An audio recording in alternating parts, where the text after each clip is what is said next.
I am Rachel Martinez, 29 years old, and I built my financial consulting firm from nothing after graduating with a business degree from UC Berkeley.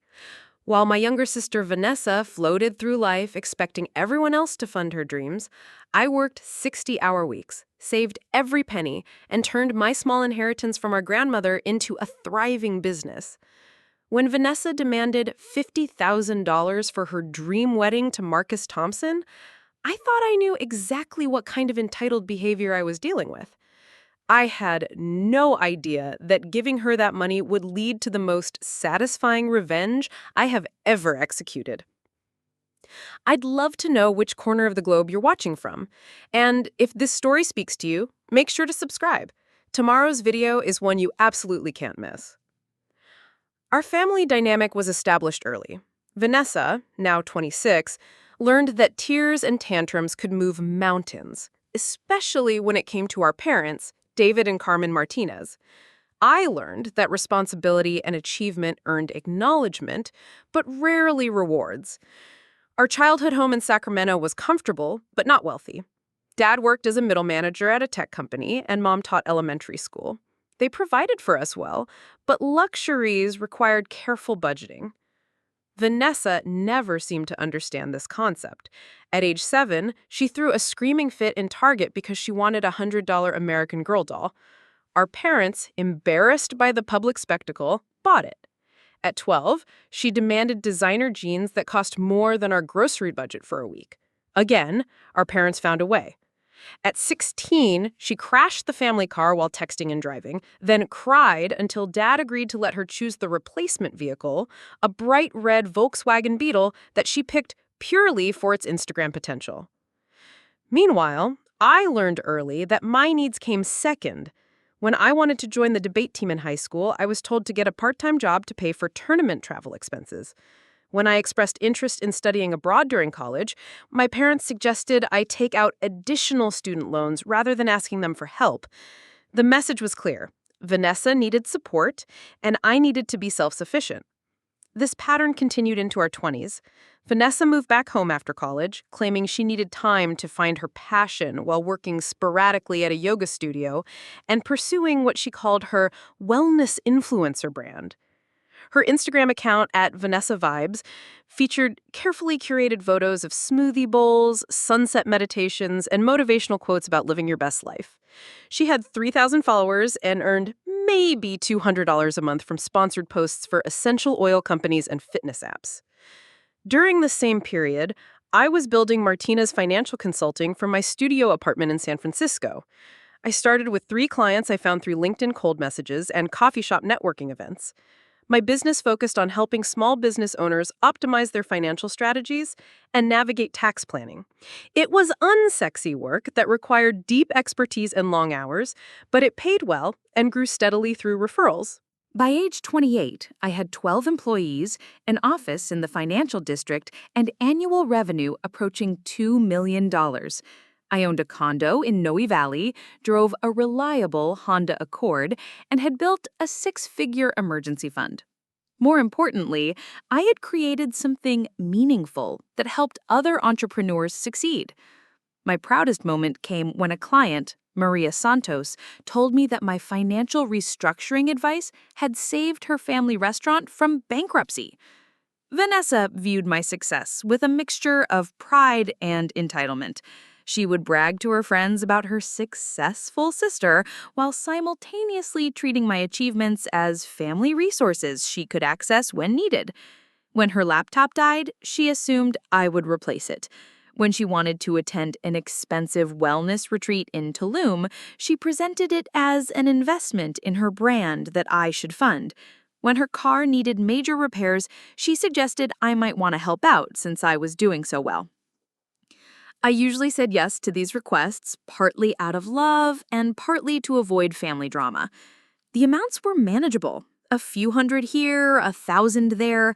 I told myself it was the cost of maintaining peace and supporting my family. What I failed to recognize was that each yes reinforced Vanessa's belief that my money was our money, that my success created an obligation to fund her lifestyle. The dynamic shifted when Vanessa met Marcus Thompson at a rooftop bar in Sacramento. Marcus was 31, worked in commercial real estate, and drove a BMW lease that suggested either financial success or financial irresponsibility. He was handsome in a generic way, with perfectly styled hair and a wardrobe that looked like it came straight from a Nordstrom catalog. He posted frequently on social media about his gym workouts, expensive dinners, and weekend trips to Lake Tahoe. Vanessa was immediately smitten. Within weeks, she was posting couple photos with captions about finding her soulmate and manifesting true love. Marcus seemed equally infatuated, showering her with expensive gifts and elaborate date nights. He took her to Napa Valley for wine tasting, flew her to Los Angeles for weekend getaways, and bought her jewelry that she displayed prominently in her Instagram stories. What impressed me most about Marcus, initially, was how he seemed to encourage Vanessa's independence. He praised her wellness content and suggested she expand into life coaching. He talked about supporting her dreams and building a future together based on mutual success. For the first time, Vanessa seemed motivated to actually develop her brand into something profitable. The engagement happened 6 months after they met, during a vacation in Maui that Marcus planned and paid for. The proposal was Instagram perfect. Sunset beach setting, professional photographer hidden nearby, and a ring that must have cost at least $15,000. Vanessa's post about the engagement received more likes and comments than anything she had ever shared. She was glowing with happiness and already talking about wedding plans before they even returned from Hawaii. Our parents were thrilled. They had worried that Vanessa would never settle down or find direction in life. Marcus seemed stable, successful, and genuinely in love with their daughter. At the engagement dinner they hosted at their favorite restaurant in Sacramento, Dad even pulled me aside to say how relieved he was that Vanessa had found someone who could provide for her the way she deserved. I was cautiously optimistic. Marcus seemed different from Vanessa's previous boyfriends, who had typically been artistic types with minimal income and maximum emotional baggage. If he could motivate her to build something sustainable while also providing the financial security she craved, maybe this relationship would be good for everyone. The first warning sign came during a family barbecue 3 weeks after the engagement. Vanessa was showing off her ring to our cousins when the conversation turned to wedding planning. She had already started researching venues and had strong opinions about everything from the ceremony location to the reception menu. "The wedding will be at the Ritz-Carlton in Half Moon Bay," she announced confidently. "I have always dreamed of getting married overlooking the ocean, and Marcus agrees it is the perfect setting. The ceremony will be during golden hour, and we are thinking about having the reception in their ballroom with a live band and plated dinner service." Our cousin Isabella, who had recently planned her own wedding, nearly choked on her beer. "Vanessa, do you know what that costs? The Ritz-Carlton charges like $800 per person just for the reception, not including ceremony fees, flowers, photography, or anything else." Vanessa waved dismissively. "Money is not an object. This is our special day, and we want it to be perfect. We have been saving, and our families will help with some expenses. It is going to be absolutely magical." I did some quick mental math. Even a modest wedding at the Ritz-Carlton would cost at least $75,000. A magical wedding with all the touches Vanessa was describing would easily top $100,000. Marcus made good money in real estate, but unless he had significant savings or family wealth I was unaware of, this budget seemed wildly unrealistic. But Vanessa seemed so happy, and Marcus nodded along with her plans, so I kept my concerns to myself. Maybe they had discussed the finances privately and had a plan I did not understand. Maybe Marcus earned more than I had estimated, or maybe his family was contributing significantly to the wedding costs. Over the next month, Vanessa's wedding planning intensified. She hired a coordinator who specialized in luxury events, booked the renowned photographer who had shot her favorite influencer's wedding, and began shopping for a dress at boutiques that started at $5,000. She created a private Instagram account dedicated to wedding planning and added our entire family so we could follow along with her journey. The posts were beautiful, but increasingly expensive. She shared photos of floral arrangements that cost more than most people spend on their monthly rent. She posted about custom invitations that required hand calligraphy and imported paper. She documented tastings at high-end catering companies and meetings with wedding planners who specialized in creating Pinterest-worthy events. Each post ended with hashtags like "no expense spared" and "dream wedding coming true." It was clear that Vanessa had embraced the idea that her wedding should be the most important and expensive event our family had ever funded. The reality check came during a family dinner in early March, 8 months before the planned October wedding. We were celebrating Mom's birthday at her favorite Italian restaurant when Dad cleared his throat in that way that usually preceded important announcements. "Your mother and I have been talking about the wedding expenses," he began carefully. "We want to contribute what we can to make Vanessa's day special, but we need to be realistic about our budget. We can provide about $8,000 toward the wedding costs." The silence that followed was deafening. Vanessa's face went through several expressions: confusion, disappointment, and finally, anger. $8,000? She repeated. "Dad, the flowers alone are going to cost more than that." Mom jumped in quickly. "Honey, we have been saving for months, and that is genuinely what we can afford without touching our retirement funds. Maybe you and Marcus could adjust some of the plans to work within a more manageable budget." Vanessa looked genuinely shocked, as if the possibility that her dream wedding might exceed her family's financial capacity had never occurred to her. "But we already put down deposits. The venue, the photographer, the coordinator. We can't just change everything now." Marcus, who had been quiet throughout the conversation, finally spoke.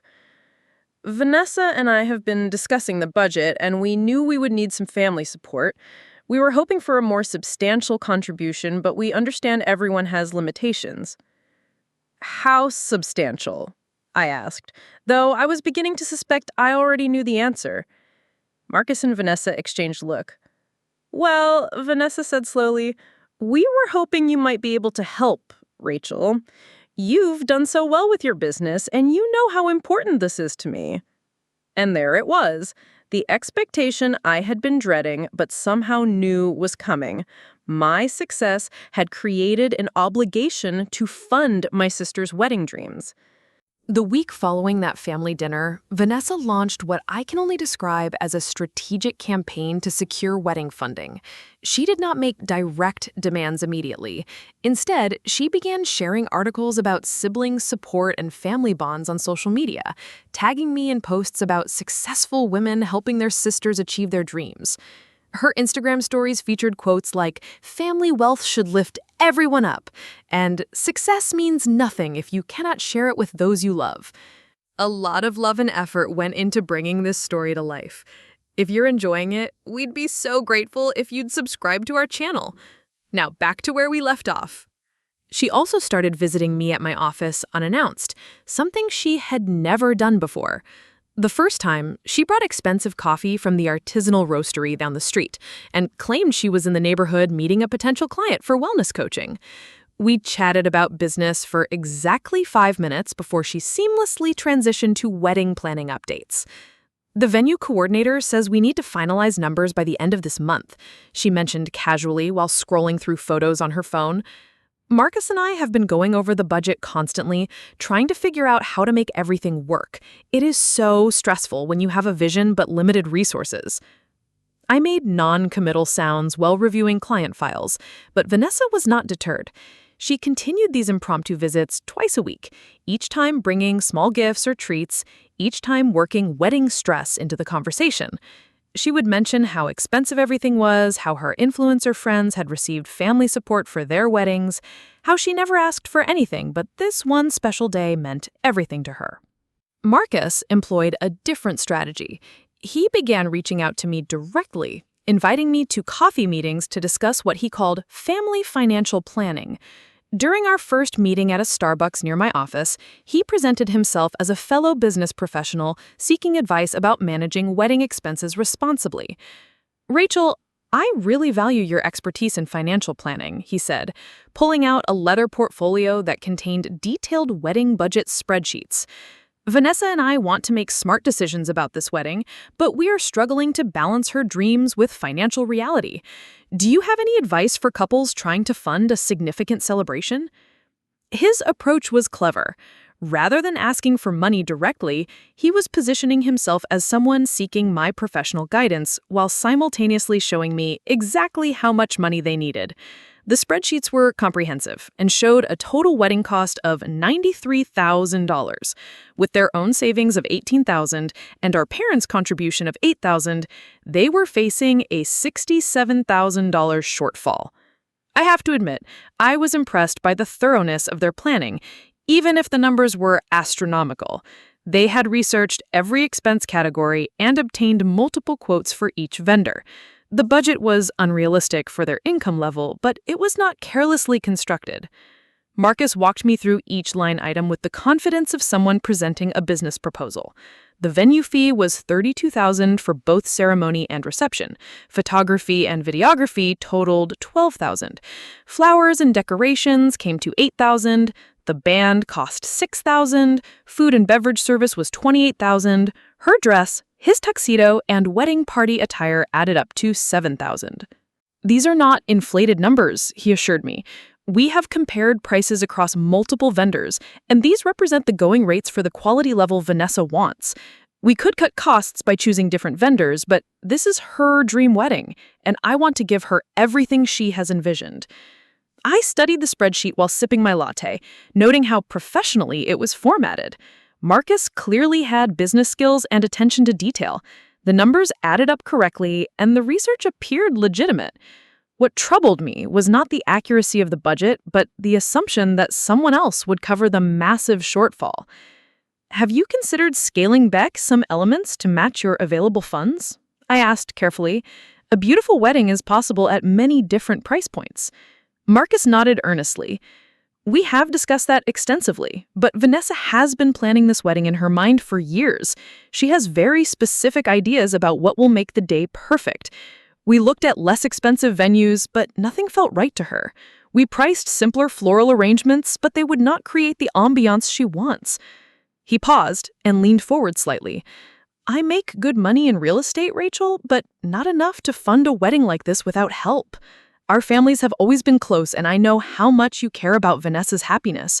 We were hoping you might consider contributing to make her dreams come true. There it was, the ask, delivered professionally and wrapped in emotional language about family love and shared dreams. I appreciated that he had at least presented the request as a business proposition rather than an emotional demand, but the underlying assumption remained problematic. Marcus, I said slowly, I do care about Vanessa's happiness, but I have concerns about starting a marriage with this level of debt or family financial entanglement. Have you considered what happens if the wedding costs create ongoing financial stress in your relationship? He assured me they had discussed this thoroughly and were confident they could manage any temporary debt. He mentioned his strong earnings potential in real estate and Vanessa's growing influence in the wellness space. Everything would work out fine once they got past the initial wedding expense. I told him I would consider their request and let him know my decision soon. What I did not tell him was that I was already researching the commercial real estate market in Sacramento and discovering some concerning information about his employer and recent sales records. Meanwhile, Vanessa escalated her emotional appeals. She started calling me late at night, ostensibly to chat about other topics, but always circling back to wedding stress. She would mention how she could not sleep because of anxiety about whether they could afford their dream celebration. She talked about how embarrassing it would be to downgrade their plans after already announcing the venue to their friends and extended family. During one particularly manipulative conversation, she brought up our grandmother's inheritance. Remember how Grandma Elena always said, "Family should take care of family?" she said. She left us both money specifically because she wanted us to support each other through important life moments. This is my most important life moment, Rachel. Grandma Elena had indeed left us each $25,000 when she passed away 5 years ago. I had invested mine as seed money for my consulting firm. Vanessa had used hers for a down payment on her car and various wellness certifications that had never generated significant income. The idea that our grandmother's gift created an obligation for me to fund Vanessa's wedding felt like a distortion of the actual intent. The pressure campaign intensified when other family members became involved. Vanessa had clearly shared selected details about the wedding budget crisis with our aunts and cousins, painting the situation as a temporary cash flow problem that could be easily solved with family cooperation. My Aunt Rosa called me during a busy workday to discuss what she called the family wedding situation. Rachel, honey, your sister is so stressed about this wedding planning. She mentioned you might be able to help them bridge the gap between their savings and the venue costs. You know how important family celebrations are, especially weddings. My cousin David sent me a text message suggesting that successful family members had a responsibility to help with major milestones. Even my mother began making subtle comments about how nice it would be if the wedding could proceed as planned without compromising Vanessa's vision. The most concerning development was how Marcus and Vanessa began treating the $50,000 contribution as an inevitable outcome rather than a request. During family gatherings, they would discuss wedding details as if the funding question had been resolved. Vanessa would mention plans that clearly exceeded their stated budget, then catch herself and say something like, assuming everything works out with the additional support we are expecting. Marcus started referring to me as the family financial advisor and would make comments about how grateful they were for my willingness to invest in their future happiness. When I tried to clarify that I had not actually committed to providing any specific amount, he would smile and say he understood I needed time to work out the details. This presumptuous attitude extended to their wedding planning decisions. Vanessa upgraded several vendor selections, explaining that since the funding gap would be resolved, they could afford the premium options. She chose the more expensive floral package, added cocktail hour hors d'oeuvres, and selected premium linens for the reception tables. When I asked her directly whether she should be making these upgrades before securing additional funding, she waved off my concerns. Marcus and I have faith that everything will work out. Our families love us and want our day to be perfect. Sometimes you have to believe in abundance and trust that the universe will provide. The universe, apparently, was expected to provide through my bank account. During the same period, I was conducting my own research into Marcus and his financial situation. What I discovered raised serious red flags about both his character and his ability to support the lifestyle he was promising Vanessa. My investigation revealed that Marcus had been fired from his previous real estate firm 18 months earlier following accusations of misrepresenting property values to clients. He had quickly found employment with a smaller firm, but his sales numbers were mediocre and several online reviews mentioned questionable business practices. More troubling was his personal financial history. A background check showed 2 previous bankruptcies, multiple late payment reports, and outstanding debt that exceeded his annual income. The BMW he drove was leased, not owned, and the lease payments were frequently late. His expensive gifts to Vanessa and their lavish lifestyle were being funded through credit cards and personal loans. Marcus Thompson was not the successful, stable provider our family believed him to be. He was a man drowning in debt who saw Vanessa and her family as potential sources of financial rescue. The wedding was not just an expensive celebration, it was part of a pattern of financial irresponsibility that threatened to drag my sister into serious debt and potentially criminal financial schemes. I faced a dilemma that would define not only my relationship with my sister, but also my own moral integrity. Should I expose Marcus immediately and destroy Vanessa's happiness based on information she might not be ready to accept? Should I refuse to fund the wedding and let them figure out their own financial reality? Or should I find a way to protect my sister while also holding Marcus accountable for his deceptions? The answer would come from an unexpected source and lead to the most satisfying financial decision I have ever made. The unexpected source turned out to be Jennifer Walsh, a client of my financial consulting firm, who worked as a forensic accountant for the Sacramento County District Attorney's Office. Jennifer had been using my services to optimize her retirement planning, and during one of our regular quarterly meetings, she mentioned an interesting case her office was investigating. We are looking into a real estate fraud scheme involving inflated property valuations and forged documents, she said while reviewing her investment portfolio.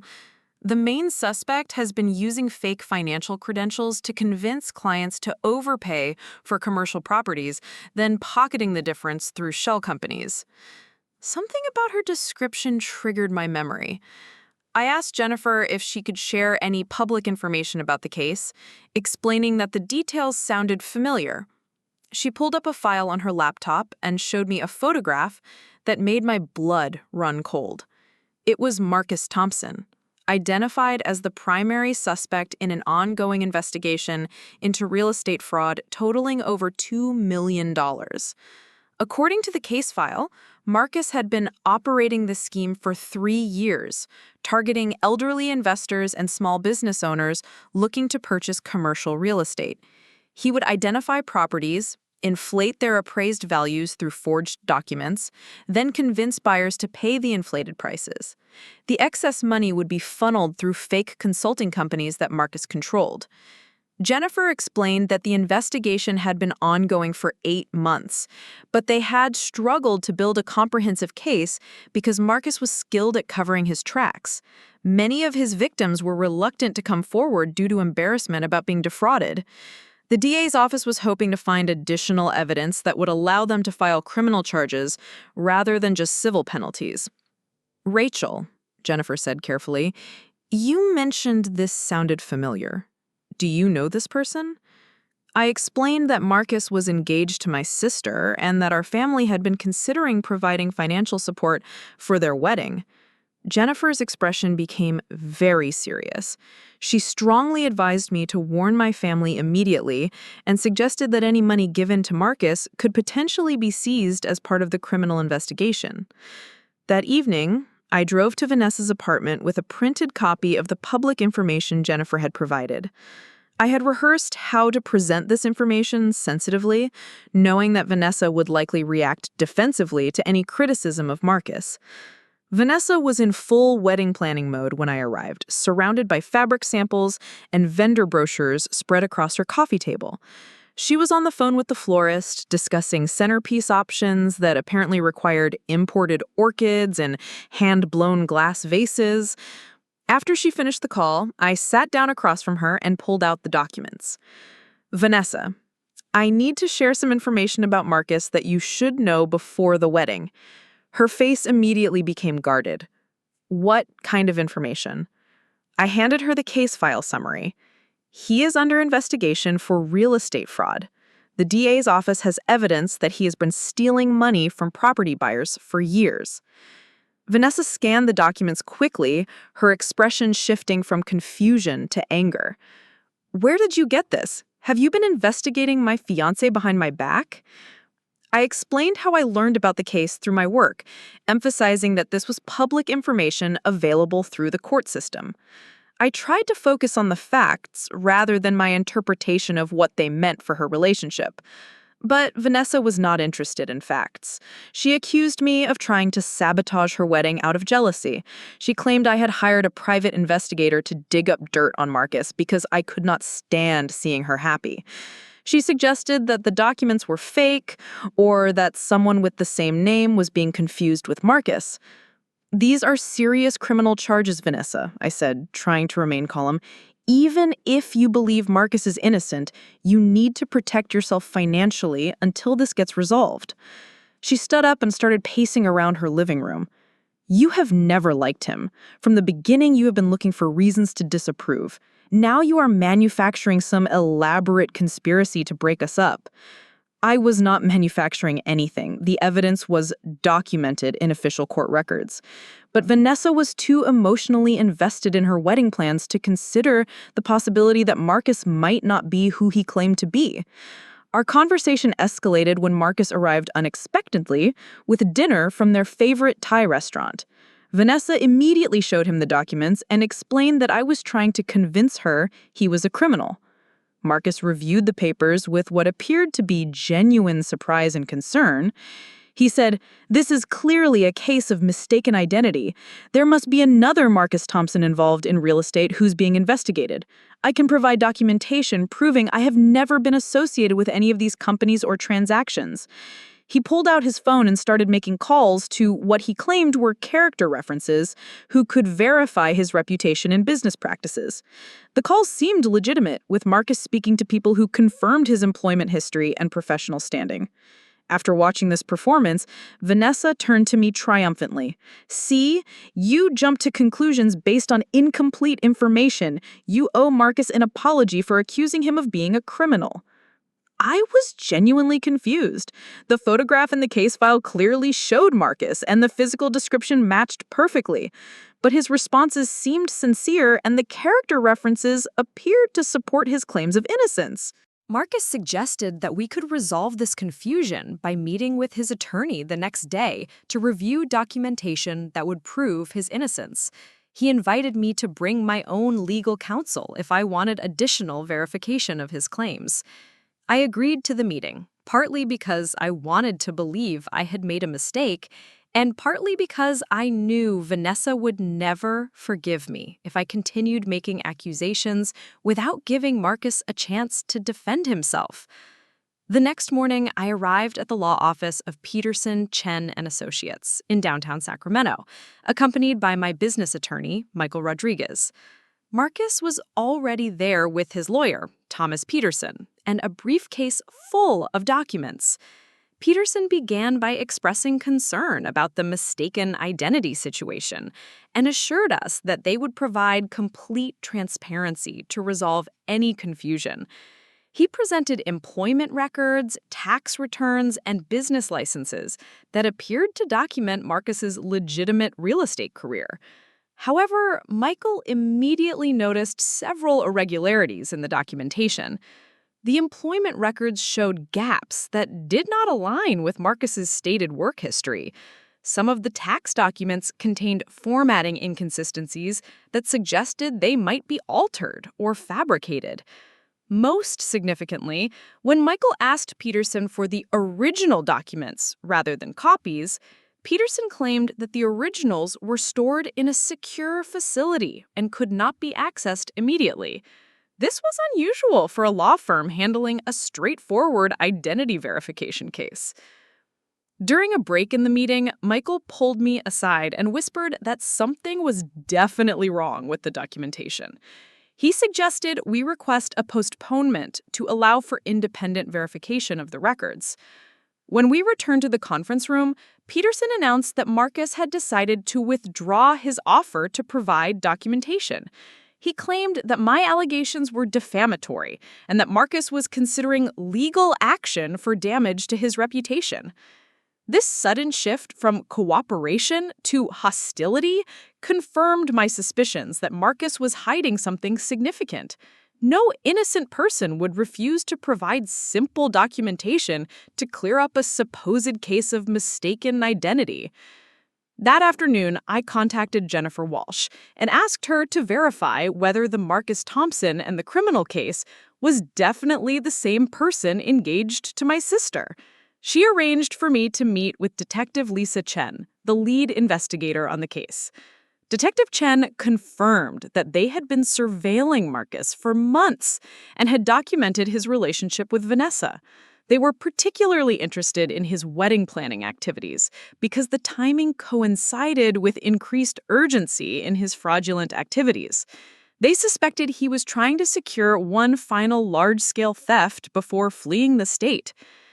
The detective showed me surveillance photos of Marcus meeting with elderly investors, copies of forged appraisal documents bearing his signature, and bank records showing money transfers to shell companies he controlled.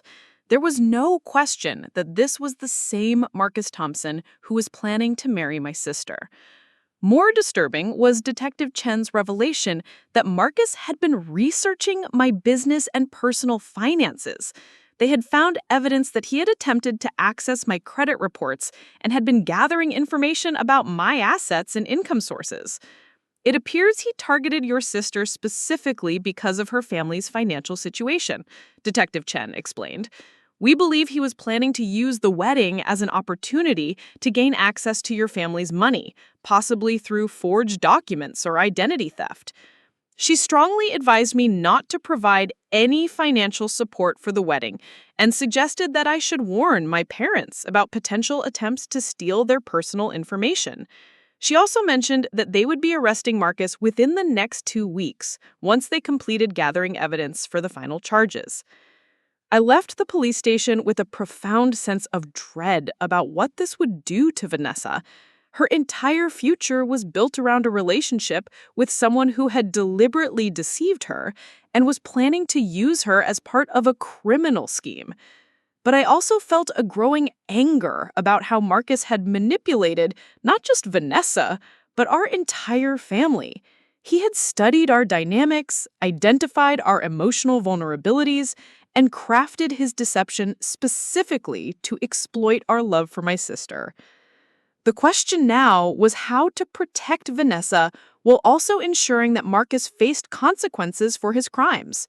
The answer would require a strategy that balanced justice with mercy, revenge with protection.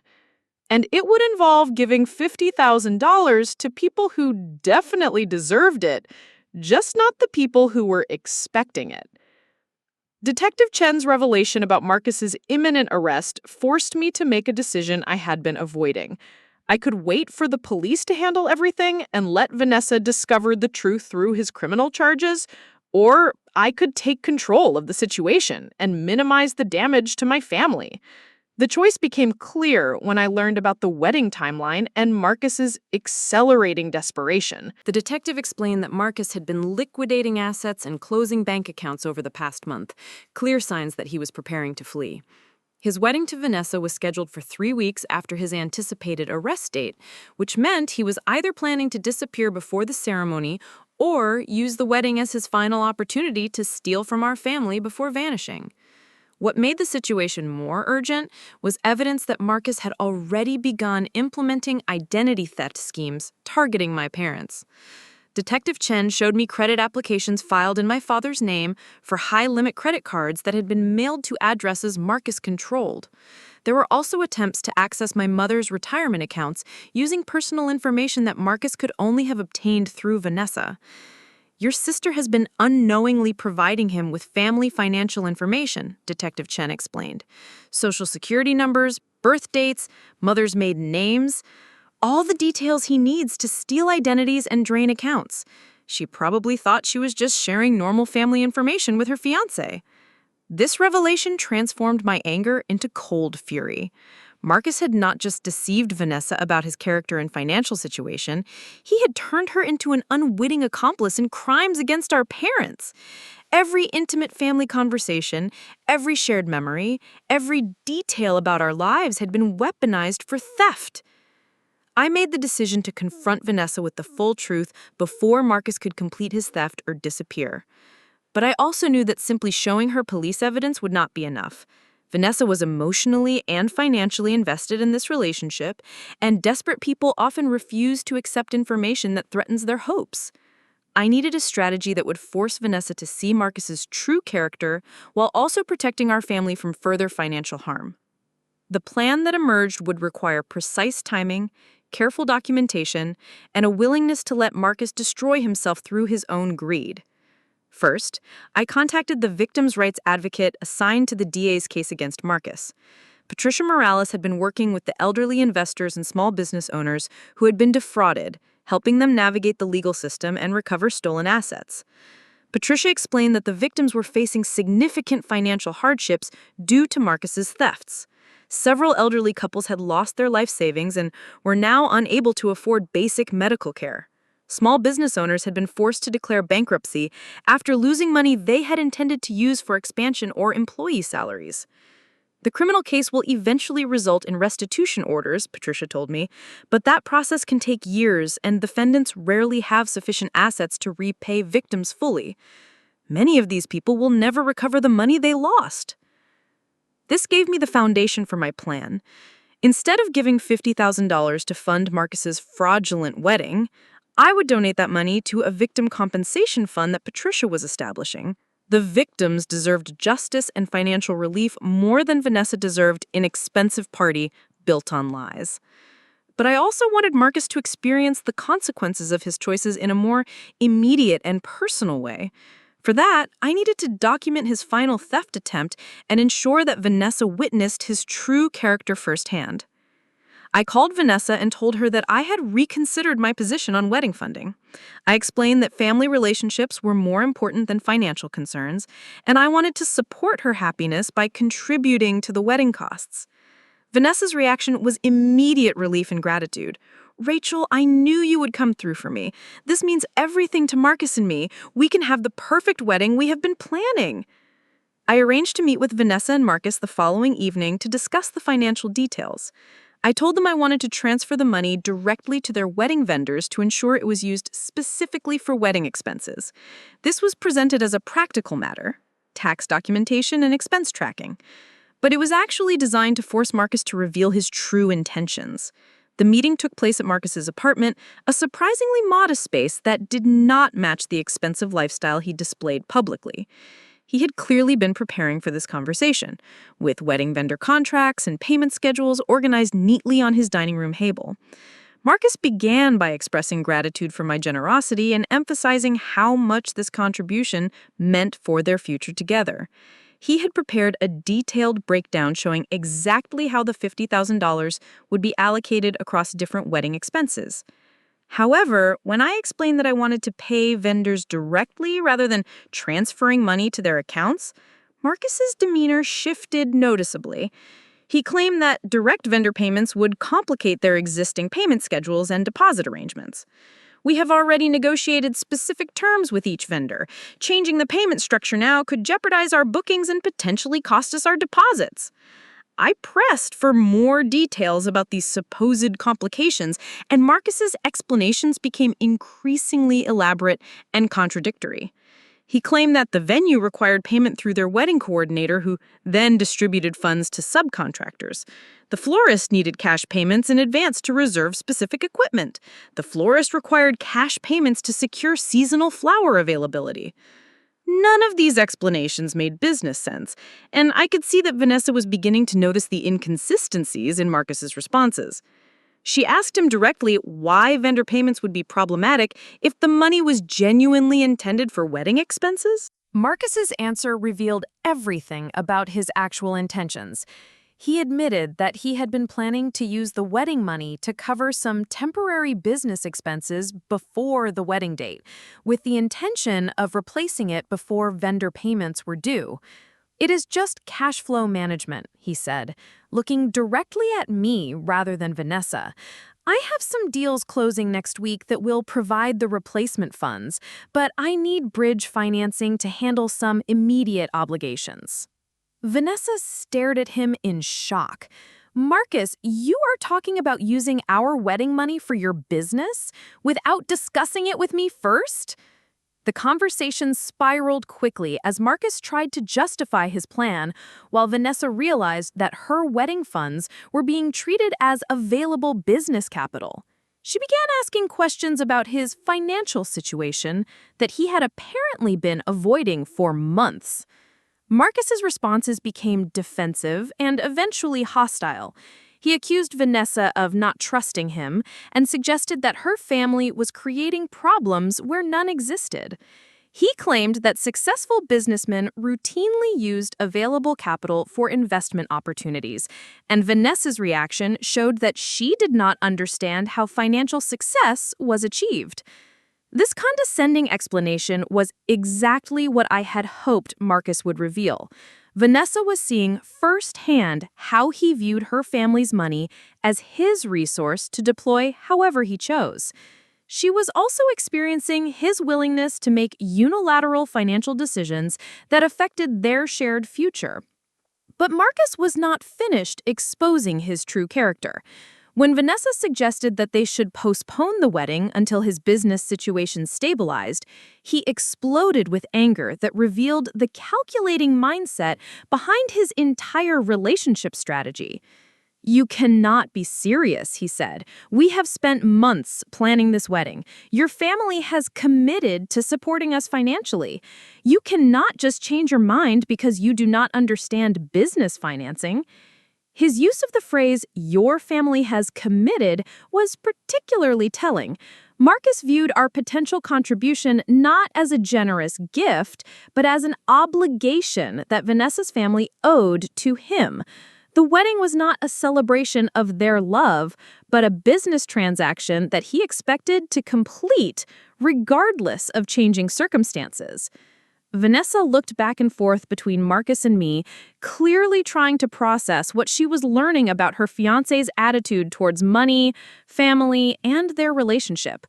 The romantic, supportive partner she thought she was marrying was revealing himself to be someone who saw her primarily as access to financial resources.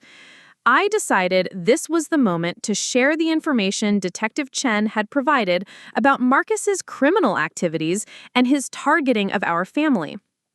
I pulled out copies of the surveillance photos, bank records, and evidence of identity theft attempts against our parents. "Marcus," I said calmly, "we need to discuss your real estate fraud charges and why you have been trying to steal from my parents."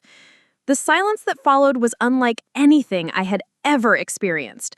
Marcus's face went completely pale, and I could see him calculating whether to continue lying or attempt a different strategy entirely. Vanessa grabbed the documents and began reading through them with growing horror. The evidence was comprehensive and undeniable. Surveillance photos showed Marcus meeting with elderly victims. Bank records documented money transfers to shell companies. Credit applications bore our father's forged signature with Marcus's contact information. As she read, Vanessa's expression changed from confusion to betrayal to rage. She was not just learning that her fiancé was a criminal, she was discovering that he had used their intimate relationship to gather information for crimes against her family. "You have been stealing from my parents," she said, her voice barely above a whisper. "You used me to get their personal information so you could steal their identities." Marcus's response was to blame everyone except himself. He claimed that the business transactions were legitimate and that any irregularities were due to paperwork errors or misunderstandings. He suggested that my family was overreacting to normal business practices because we did not understand commercial real estate.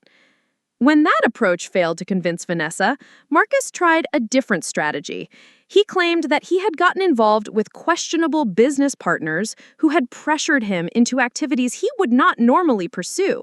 He was the victim, he insisted, of more sophisticated criminals who had exploited his trusting nature.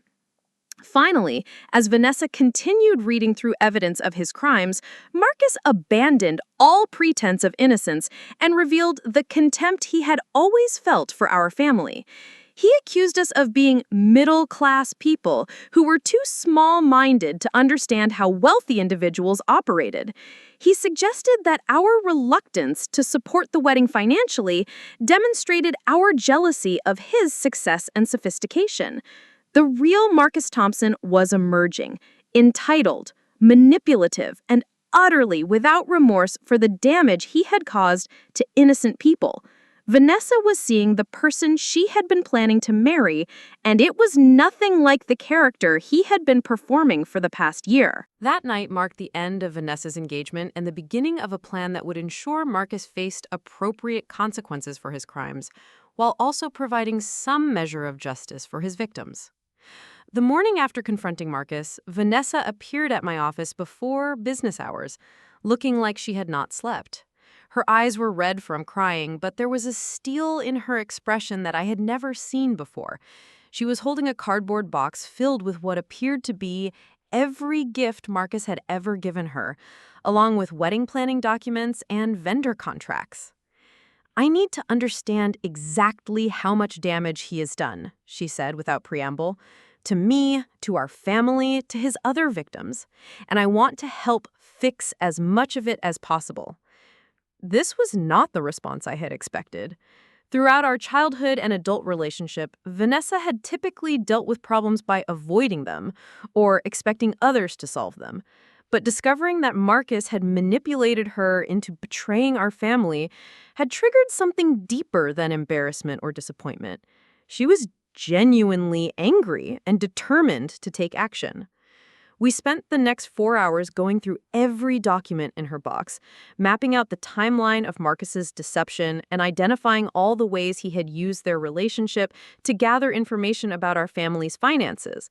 Vanessa had unknowingly provided him with social security numbers, bank account details, credit card information, and even copies of financial documents that she had shared while discussing our family's ability to contribute to wedding expenses. The scope of potential identity theft was staggering.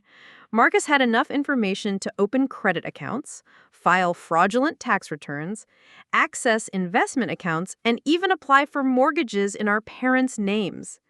He had been methodically collecting this data for months, using normal relationship conversations as opportunities to gather intelligence for financial crimes. Vanessa was particularly devastated when she realized that her Instagram posts about our family had provided Marcus with additional personal information. Photos from birthday celebrations had revealed birth dates, images from family gatherings had shown our parents' address and neighborhood details. Even casual mentions of our grandmother's maiden name in family history discussions had given Marcus answers to common security questions. I handed him everything he needed to destroy our family financially, she said, staring at a wedding planning notebook where she had written down details about our parents' retirement accounts. He made me complicit in crimes against the people I love most.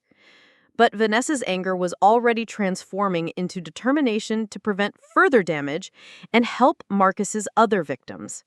She suggested that we immediately contact all family members to place fraud alerts on their credit reports and notify their banks about potential identity theft attempts. She also wanted to understand how we could help the elderly investors and small business owners who had already lost money to Marcus's schemes. This was exactly the opening I needed to explain my plan for the $50,000 that Vanessa still believed would be going toward wedding expenses. Instead of funding a celebration built on lies and theft, I wanted to use that money to provide immediate financial relief to Marcus's victims while they waited for the slow process of criminal restitution. Patricia Morales, the victims' rights advocate, had explained that many of the elderly victims were facing immediate hardships due to their losses. Some could not afford prescription medications after losing their savings.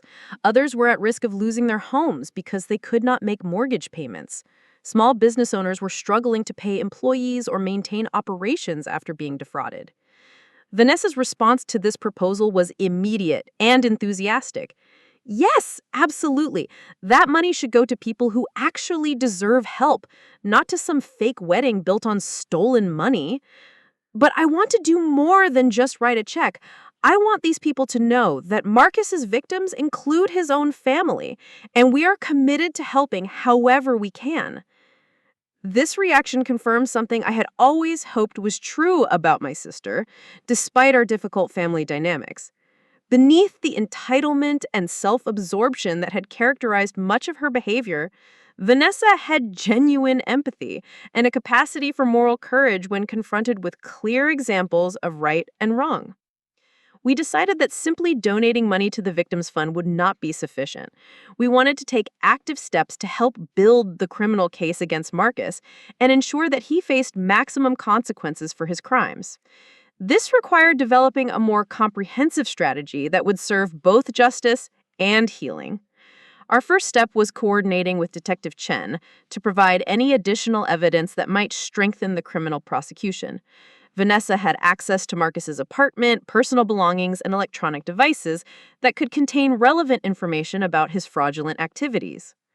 With Detective Chen's guidance, Vanessa agreed to continue her relationship with Marcus temporarily while wearing a recording device to document any admissions of criminal activity. This was dangerous, both legally and emotionally, but Vanessa insisted that she wanted to contribute meaningfully to stopping Marcus before he could harm additional victims.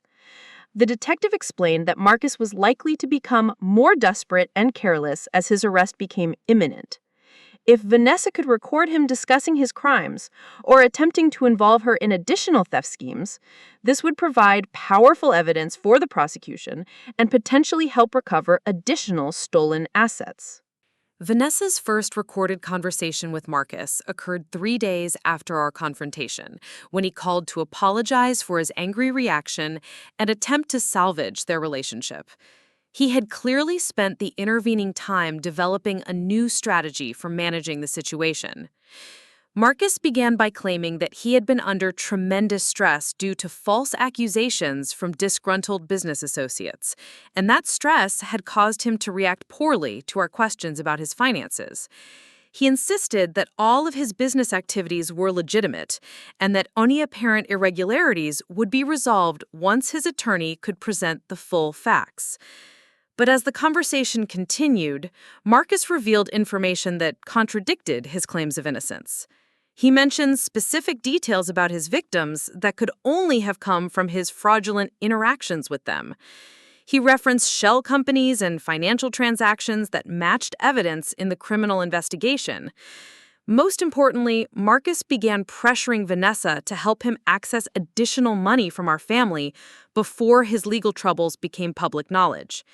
He suggested that they should accelerate their wedding timeline and secure financial commitments from our parents before what he called temporary business complications created unnecessary concerns.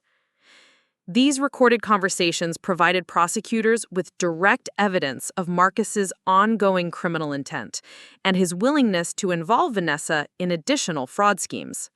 They also documented his consciousness of guilt and his efforts to obstruct the investigation by concealing assets and manipulating witnesses.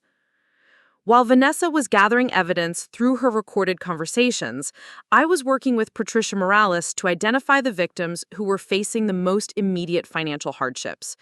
We established criteria for emergency assistance: elderly victims who needed money for medical care or housing, and small business owners who were at risk of losing their livelihoods due to Marcus's theft. The $50,000 I had originally considered as wedding funding was divided among 12 victims who met these emergency criteria. Each recipient received between $3,000 and $7,000, amounts that were significant enough to address their immediate needs while we worked on longer-term recovery solutions. But the financial assistance was only part of our victim support strategy. Vanessa insisted on writing personal letters to each recipient, explaining how Marcus had deceived our family and expressing our commitment to helping them recover from his crimes. She wanted them to understand that Marcus's deception had destroyed multiple lives, not just taken their money. These letters had an unexpected impact on the victims and their families. Many had felt isolated and embarrassed about being defrauded, particularly the elderly victims who worried that admitting to financial exploitation would result in loss of independence. Learning that Marcus had also deceived educated, financially successful people helped reduce their shame and encourage them to participate more actively in the criminal prosecution. Several victims contacted us directly to share additional information about Marcus's methods and to express gratitude for our support. These conversations revealed that Marcus had used remarkably similar manipulation techniques across all his relationships, both criminal and personal. He had studied each victim's personal history and emotional vulnerabilities, then crafted his approach to exploit their specific needs and desires. With elderly investors, he presented himself as a trustworthy young man who reminded them of their own grandchildren. With small business owners, he emphasized shared entrepreneurial values and dreams of financial success. With Vanessa, he had identified her desire for stability and romantic validation, then constructed a persona that appeared to offer both. Every gift, every gesture, every expression of love had been calculated to advance his ultimate goal of gaining access to our family's financial resources. Understanding the systematic nature of Marcus's manipulation helped Vanessa process her own experience without self-blame. She had not been naive or foolish. She had been targeted by someone with sophisticated skills in psychological manipulation and financial fraud. This realization also strengthened her resolve to ensure that Marcus faced serious consequences for his crimes. The criminal justice system could address the legal aspects of his fraud, but Vanessa wanted to make sure that his personal betrayal of her trust also carried meaningful costs. Her opportunity came when Marcus made one final attempt to salvage their relationship and gain access to our family's money before his arrest. He proposed that they elope immediately and combine their finances to present a unified front against what he called false accusations from business competitors. This proposal would give Vanessa the chance to deliver the most satisfying response of our entire ordeal, while also providing prosecutors with final evidence of Marcus's criminal intent and consciousness of guilt. The confrontation that would follow would demonstrate that the right kind of revenge serves justice rather than just personal satisfaction. Marcus's proposal for an immediate elopement came through a text message sent at 2:47 a.m. on a Tuesday, 3 days before his scheduled arrest. The message was desperate and revealing. "Vanessa, we need to get married this week. I can explain everything once we're legally protected as spouses. Trust me one more time, our future depends on this." Detective Chen had warned us that Marcus would likely make a final desperate attempt to secure money or legal protection before his arrest. Spousal privilege would prevent Vanessa from being compelled to testify against him in criminal proceedings, and marriage would give him potential access to any assets she might inherit or acquire. Vanessa stared at the message for a long time before showing it to me.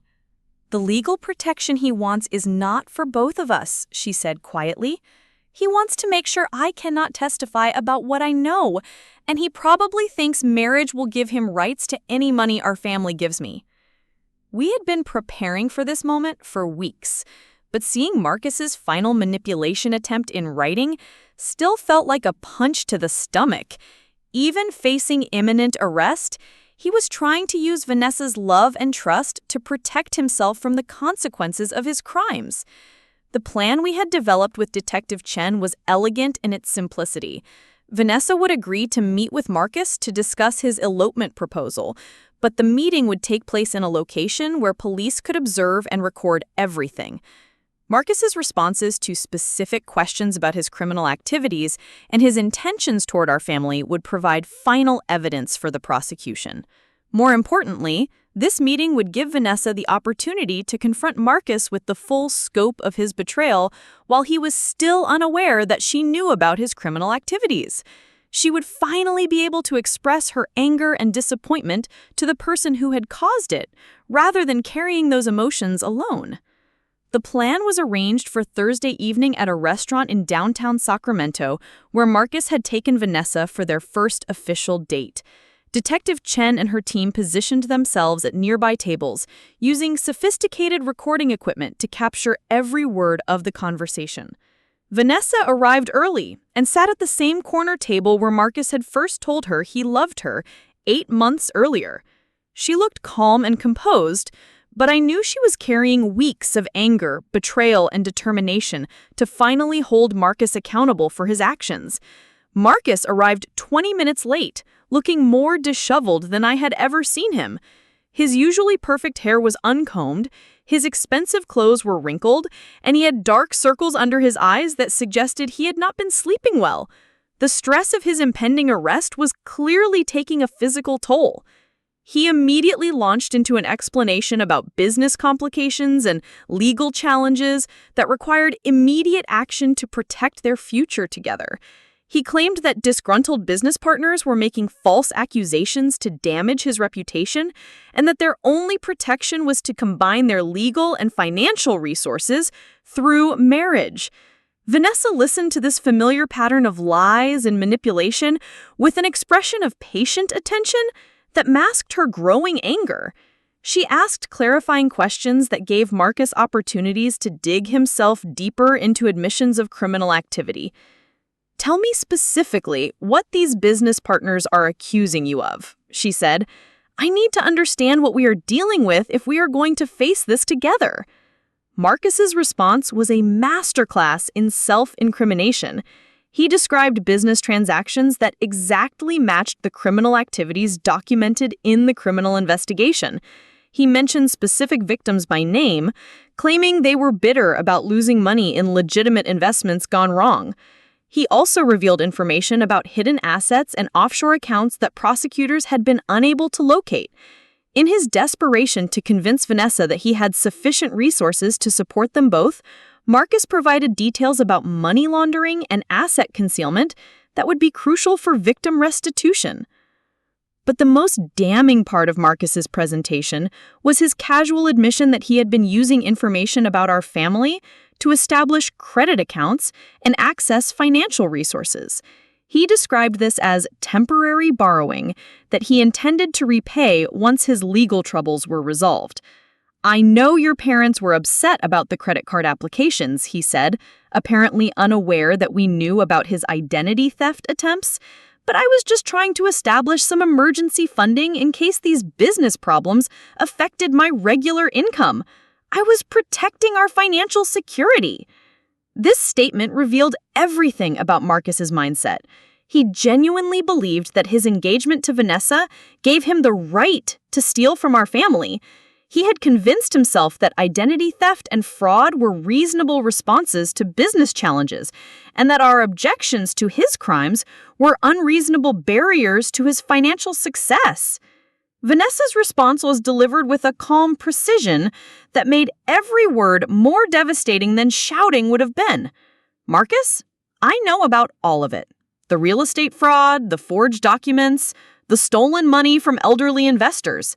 I know you have been stealing from my parents, using information I gave you. I know this entire relationship has been part of a criminal scheme to access my family's money." The color drained from Marcus's face as he realized that his carefully constructed deception had completely collapsed. For several seconds, he said nothing, apparently calculating whether continued denial was possible or if he needed to attempt a different strategy. When he finally spoke, Marcus revealed the depth of his contempt for Vanessa and our family. He accused her of being naive and small-minded, unable to understand the sophisticated business practices that separated successful people from middle-class mediocrity. "You and your family think small," he said, his voice rising with anger. "You worry about credit scores and savings accounts while real entrepreneurs take calculated risks to build wealth. I was trying to elevate your thinking and give you access to a lifestyle you could never achieve on your own." This response demonstrated that Marcus had learned nothing from being exposed and felt no remorse for the damage he had caused. Even facing criminal charges, he maintained that his victims deserved what happened to them and that his crimes were justified by his superior intelligence and business acumen. Vanessa's final response was the moment we had been building toward for weeks. She pulled out a folder containing documentation of how the $50,000 originally intended for their wedding had been distributed to his fraud victims. "Since you mentioned elevating people's thinking and giving them access to better lives," she said, "I thought you should know that the money you expected from my family has been used for exactly that purpose. $50,000 has been donated to help the elderly investors and small business owners you stole from." She opened the folder and began reading from thank you letters written by the victims who had received emergency financial assistance. An 83-year-old man who could now afford his heart medication, a family bakery that could make payroll and avoid closing, a retired teacher who could keep her house because someone had helped with mortgage payments. "These are the people who deserved help," Vanessa continued. "These are the people who got the money you thought you were entitled to steal from my family. Your victims received exactly what they needed, and you will receive exactly what you deserve." Marcus's reaction to this revelation was pure rage. He accused Vanessa of stealing money that rightfully belonged to him through their engagement.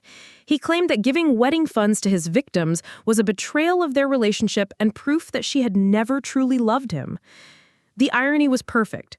Marcus was accusing Vanessa of theft for giving money to people he had actually stolen from.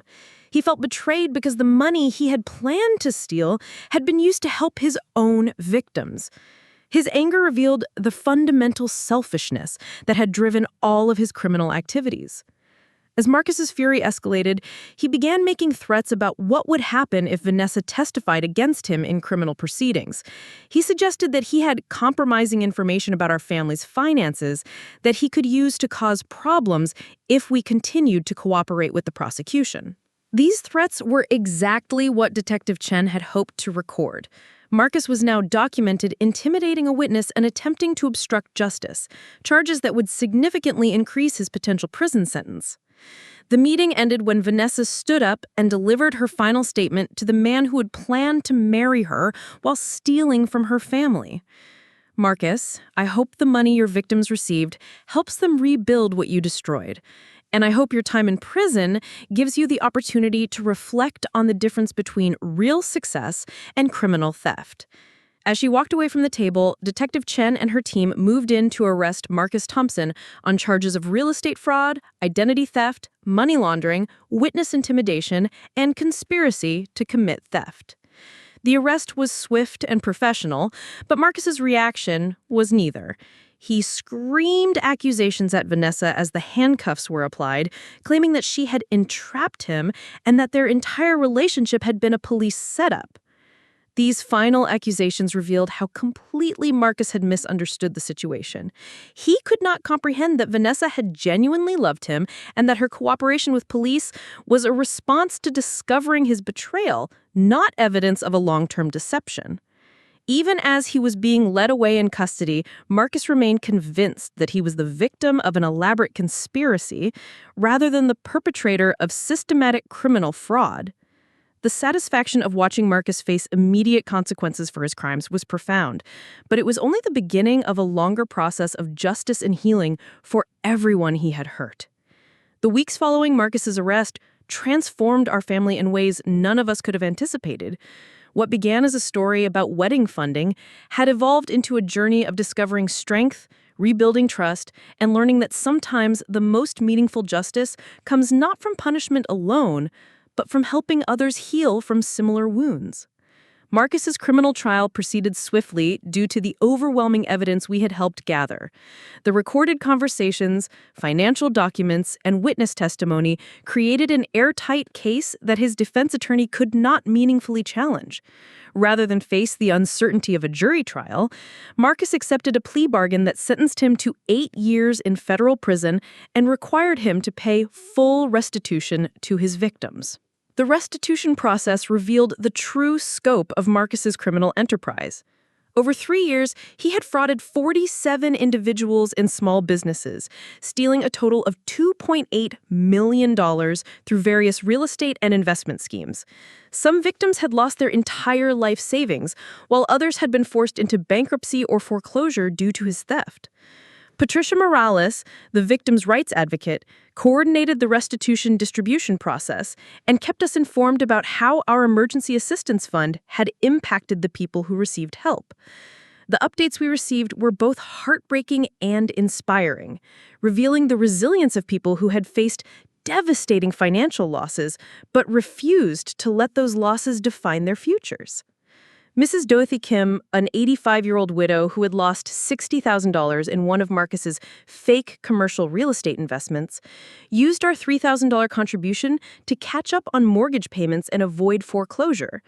6 months later, she sent Vanessa a handwritten note explaining that the financial assistance had given her time to downsize to a smaller home and establish a sustainable budget for her remaining years. The note included a photo of Mrs. Kim with her new garden, which she had planted using money saved from her reduced housing expenses. She wrote that losing her savings to Marcus had initially made her feel foolish and vulnerable, but learning that his own fiancé had been deceived helped her realize that intelligence and caution were not always sufficient protection against sophisticated criminals.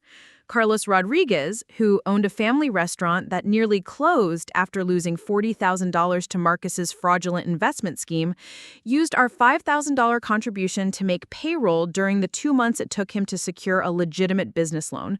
His restaurant not only survived but expanded, adding catering services that increased revenue and allowed him to hire additional employees. Carlos invited our family to dinner at his restaurant 6 months after Marcus's sentencing, where he explained how the experience had taught him valuable lessons about due diligence in business partnerships. He had become an advocate for small business fraud prevention, speaking at local entrepreneur meetings about recognizing and avoiding investment scams. These success stories were accompanied by more sobering updates about victims who continued to struggle with the long-term consequences of Marcus's theft. Several elderly victims had been forced to move in with adult children or enter assisted living facilities they could not afford. Some small business owners had ultimately been forced to close despite receiving emergency assistance, unable to recover from the financial disruption Marcus had caused. The mixed outcomes reinforced our understanding that financial crime creates waves of damage that extend far beyond the immediate theft. Even with full restitution, victims often could not recover the opportunities, security, and peace of mind that had been stolen along with their money. This recognition motivated Vanessa to expand her involvement in victim advocacy beyond our initial $50,000 contribution. She began volunteering with Patricia's office, helping other fraud victims navigate the complex process of reporting crimes, cooperating with investigations, and accessing available resources for financial recovery. Vanessa's personal experience as someone who had been manipulated by a sophisticated criminal gave her unique credibility with victims who often blame themselves for being deceived. She could explain firsthand how intelligent, cautious people could be systematically manipulated by criminals who studied their vulnerabilities and crafted deceptions specifically designed to overcome normal skepticism. Her volunteer work also provided Vanessa with a sense of purpose that had been missing from her previous career as a wellness influencer. Instead of promoting lifestyle products to social media followers, she was now providing practical assistance to people facing genuine crises. The work was challenging and often emotionally difficult, but it offered the meaningful impact she had always claimed to seek through her online presence. 6 months after Marcus's arrest, Vanessa made the decision to close her Instagram wellness account and enroll in a graduate program in social work with a specialization in financial abuse prevention. She used the money she had saved for wedding expenses to fund her education, transforming what would have been spending on a fraudulent celebration into an investment in skills that could help prevent similar crimes. The irony was not lost on either of us that Marcus's deception had ultimately directed Vanessa toward more meaningful work than she had ever previously pursued. His attempt to exploit her had revealed strengths and capabilities she had not known she possessed. My own perspective on family dynamics and financial boundaries was also fundamentally changed by the experience. For years, I had enabled Vanessa's financial dependence by providing money whenever she needed it, telling myself that family support was more important than teaching responsibility. Marcus's manipulation had shown me how that pattern of enabling could be weaponized by someone with criminal intent. Moving forward, I established clearer boundaries around family financial assistance, focusing on supporting genuine needs and growth opportunities rather than simply providing money to maintain comfortable lifestyles. When Vanessa needed help with graduate school expenses, I paid tuition directly to the university rather than giving her cash. When our parents faced unexpected medical bills, I arranged payment plans with providers rather than writing checks that could be diverted to other purposes. These boundaries were not punitive but protective, designed to ensure that financial assistance served its intended purpose while preventing the kind of manipulation that Marcus had employed so successfully. The most significant long-term change was in my relationship with Vanessa herself. The crisis had forced us to communicate more honestly than we ever had before, abandoning the polite surface conversations that had characterized our adult relationship in favor of direct discussions about money, family dynamics, and personal responsibility. For the first time, Vanessa acknowledged how her expectation of family financial support had created pressure on our parents and me. She recognized that her lifestyle demands had often taken priority over more practical family needs, and she expressed genuine remorse for the ways her entitlement had affected our relationships. I, in turn, acknowledged that my willingness to provide financial assistance without clear expectations or boundaries had enabled some of the patterns that Marcus had exploited. My desire to avoid family conflict by simply writing checks had prevented important conversations about responsibility and independence. These honest discussions were sometimes uncomfortable, but they created a foundation for a more authentic relationship based on mutual respect rather than financial obligation. We began spending time together because we enjoyed each other's company, not because family loyalty required it or because one of us needed financial help. 1 year after Marcus's arrest, our family received an unexpected opportunity to see the broader impact of our experience. The district attorney's office asked Vanessa to speak at a community education event about financial fraud prevention, sharing her story as an example of how sophisticated criminals target families through romantic relationships. Vanessa's presentation was powerful and well-received, focusing on the warning signs of financial manipulation and the importance of verifying information independently, rather than simply trusting romantic partners. She emphasized that being deceived by a skilled criminal was not a sign of stupidity or naivete, but rather evidence of the criminal's sophistication and planning. The presentation led to additional speaking opportunities at community colleges, senior centers, and business organizations. Vanessa developed a curriculum about financial fraud prevention that she delivered as part of her social work training, reaching hundreds of people who might otherwise have been vulnerable to similar schemes. These speaking engagements also connected us with other families who had experienced financial fraud through romantic manipulation. We learned that Marcus's methods were not unique, but rather part of a well-established pattern of criminal behavior that targeted families through their emotional connections and trust relationships. Meeting other families who had survived similar experiences helped us understand that our response to Marcus's crimes had been both appropriate and effective. Many families who discovered financial fraud chose to handle the situation privately, often allowing criminals to escape serious consequences and continue targeting other victims.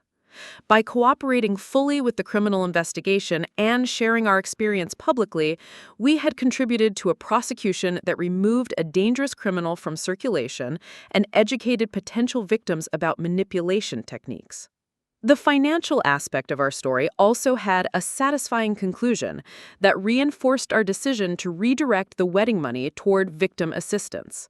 The $50,000 we had distributed as emergency aid was ultimately supplemented by Marcus's restitution payments, meaning that victims received both immediate assistance and eventual full compensation for their losses.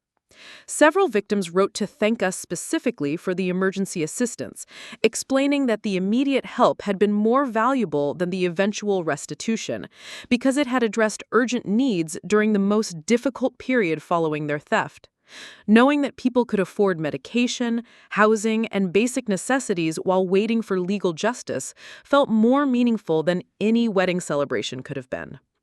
2 years after Marcus's arrest, Vanessa graduated from her social work program and accepted a position with the State Attorney General's office, working specifically on elder financial abuse cases. Her first assignment involved coordinating with federal prosecutors on a multi-state investigation into investment fraud targeting retirement communities.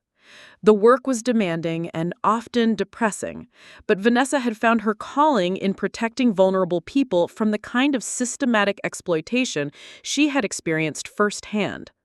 Her personal experience with financial manipulation gave her insights into criminal psychology and victim behavior that made her exceptionally effective at building cases and supporting survivors.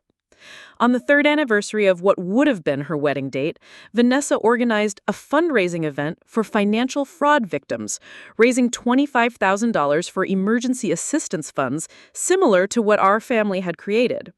The event was attended by many of Marcus's original victims, several of whom had become advocates for fraud prevention in their own communities. During her speech at the fundraising dinner, Vanessa reflected on how Marcus's attempt to exploit her family had ultimately created something more valuable than any wedding could have been. Instead of one day of celebration, his crimes had generated years of meaningful work helping others and strengthening relationships based on honesty rather than financial obligation. The money that was supposed to buy flowers and cake and a fancy dress helped people keep their homes and pay for medicine and save their businesses, she said. It went to people who deserved it, needed it, and used it to rebuild their lives. I cannot imagine a better outcome for those resources. As I reflect on this entire experience, the most important lesson has been understanding the difference between generosity and enabling, between family support and financial manipulation. True generosity creates independence and strength. Enabling creates dependence and vulnerability that criminals can exploit.